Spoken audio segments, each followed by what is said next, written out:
अस्सलाम वालेकुम जी। I am doctor Imran, assistant professor medicine. आज का हमारा टॉपिक फैटी लिवर डिजीज़ के बारे में। फैटी लिवर डिजीज़ एक वाइड स्प्रेड डिजीज़ है।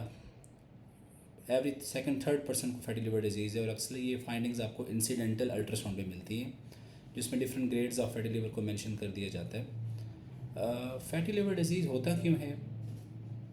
फैटी लिवर डिजीज़ अगर हो जाए तो उसमें सोल्यूशन क्या है, उसमें कोई क्या मेडिकेशंस भी अवेलेबल हैं और उसमें कब चीज़ों को वरीसम करना चाहिए, कब ये चीज़ें पेचीदा हो सकती हैं। फैटी लिवर डिजीज़ का मतलब ये है कि आपके अंदर जो एनर्जी सोर्स, जो एक्स्ट्रा एनर्जी सोर्स होता है, एक्स्ट्रा कैलोरीज होती हैं जो आपके जिस्म में ज़रूरत नहीं है और इससे ज़्यादा आप इनटेक करते हैं, वो फैट्स के सूरत में डिपॉजिट हो जाता है। एक्चुअल इंटरेस्टिंग बात यह है कि फैटी लिवर डिजीज़ ज़्यादा फ़ैट कंजप्शन से नहीं बल्कि हमारे लाइफ स्टाइल में ज़्यादा कार्बोहाइड्रेट की कंजप्शन की वजह से होता है। कार्बोहाइड्रेट से मुराद आपकी रोटी है, चावल, बेकरी आइटम्स, मीठी चीज़ें, ये सारी कार्बोहाइड्रेट्स होती हैं और जब ये आपकी ख़ास रिक्वायरमेंट से बढ़ जाती हैं तो ये एज ए फ़ैट डिपॉजिट्स आपके स्टोर्स हो जाते हैं लिवर के अंदर। एक्चुअली ये ऐसे नहीं है कि आप फैट्स खाते हो और डायरेक्ट आपके लिवर के ऊपर डिपॉजिट हो जाए। एक्चुअली जब जो भी चीज़ आप खाते हैं उसको पहले छोटे प्रोडक्ट्स में कन्वर्ट किया जाता है, फिर वो अब्जॉर्ब होती हैं और फिर लिवर जो है वो आपका फ़ैट को दोबारा रिप्रोड्यूस करता है। फ़ैट को रिप्रोड्यूस करने का जो अमल है वो लिवर के अंदर होता है।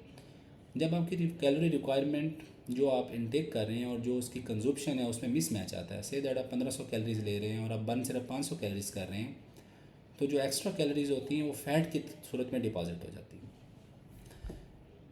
आज से एक दिहाई पहले या 10-20 साल पहले ये इस डिज़ीज़ को इतना सीरियस नहीं माना जाता था, लेकिन अब जो फैटी लिवर डिज़ीज़ है वो एक सीरियस डिज़ीज़ है, उसको टाइमली उसको मैनेज करना चाहिए। इसकी क्या कॉम्प्लिकेशंस हो सकती हैं? फैटी लिवर डिज़ीज़ एक तो ये है कि अगर आपकी आप अब लेटते हैं, मैं अक्सर मरीज़ों को कहता हूँ अगर आप लेटते हैं और आपका पेट आपकी छाती से ऊपर है तो समझिए आपको फैटी लिवर डिजीज़ शुरू हो चुकी है। इसको कंफर्म करने के 2-3 तरीके।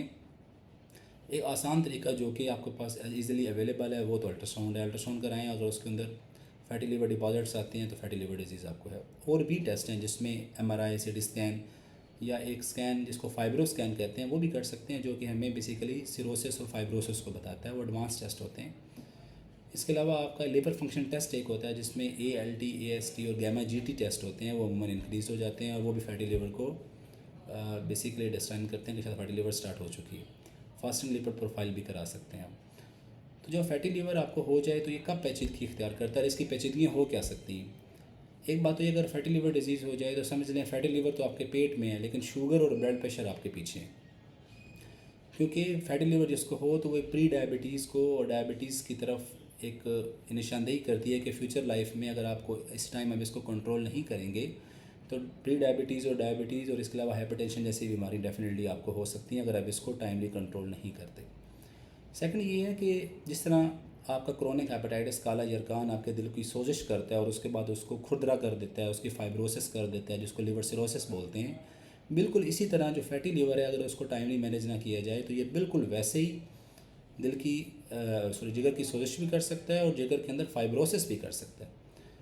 अमेरिकन एक रिसर्च के मुताबिक जो रिसेंटली लीवर ट्रांसप्लांट हुए हैं उसमें लिवर ट्रांसप्लांट की सबसे बड़ी वजह फैटी लिवर थी, बजाय इसके कि हेपेटाइटिस B और C हो। वो भी करते हैं, पाकिस्तान में वो भी कॉमन है, लेकिन आप मुमकिन है कि फ्यूचर में फैटी लिवर की रेशो इससे भी ज़्यादा बढ़ जाए। जब ये सिर्फ चर्बी होती है तो उसको टाइमली मैनेज किया जा सकता है और अमूमन इसके सिम्टम नहीं भी आते, ये साइलेंट डिजीज़ होती है। लेकिन बाज़ लोगों में चेस्ट हैवीनेस रहती है, पेट बढ़ जाता है, थकावट रहती है, आपको बाज़ दफ़ा पेन भी हो सकती है। लेकिन जब ये प्रॉपर सोजिश करती है जिसको स्टीटोहेपेटाइटिस कहते हैं, ये लिवर सिरोसिस करती है, फिर तो ये एक प्रॉपर मेडिकल कॉम्प्लिकेशन है उसके और उसको फ़ौरन ट्रीट करना चाहिए। इसमें हम कर क्या सकते हैं? आपको अपना नेगेटिव एनर्जी डेफिसिट क्रिएट करना है। नेगेटिव एनर्जी डेफिसिट का मतलब है जो कैलोरीज आप इनटेक कर रहे हैं और जो कैलोरीज आप बर्न कर रहे हैं उसमें डिफरेंस होना चाहिए। जो आउटपुट है वो इनपुट से ज़्यादा होना चाहिए। अगर आप 1000 कैलोरीज इनटेक करते हैं तो 1500 कैलोरीज बर्न करें।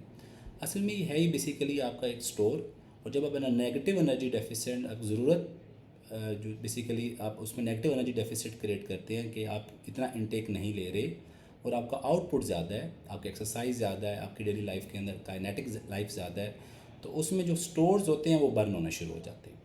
जो आपके पास एनर्जी स्टोरेज है वो बर्न होता है, जो कि फैटी लिवर को भी ठीक करता है। इस तरह नालियों के अंदर जो कोलेस्ट्रॉल डिपॉजिट होता है ब्लड वेसल्स में, वो भी बर्न होना शुरू हो जाता है और उसकी वजह से आप आहिस्ता आहिस्ता महीनों से, इसमें साल लग सकते हैं, एक दिन का ये प्रोसेस नहीं है।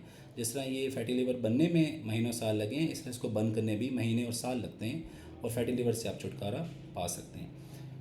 इसके अलावा कुछ अद्वियात भी होती हैं जो कि किसी हद तक काम करती हैं, उसमें हेल्प होती है, लेकिन मेन इसका जो काम डेली लाइफ मॉडिफिकेशन है। सब चीज़ें खा सकते हैं लेकिन उसकी मिकदार को कम करें, उतनी एनर्जी कंज्यूम करें जितनी आपको ज़रूरत है। उसके बेशक एक चार्ट फॉर्म बना लें, उसमें आपको पता होना चाहिए आप कार्बोहाइड्रेट कितनी ले रहे हैं, प्रोटीन्स कितनी ले रहे हैं, फैट्स कितनी ले रहे हैं। लेकिन सबसे बड़ी बात है कि आप उसका आउटपुट क्रिएट करें। आप अपना आउटपुट का मतलब अपनी एक्सरसाइज को बढ़ाएं, वो चीज़ें जो कि आपके अंदर इसकी एनर्जी को कंजप्शन में हेल्प करती हैं, जिसमें आपका जिम है, एक्सरसाइज है, वॉक है।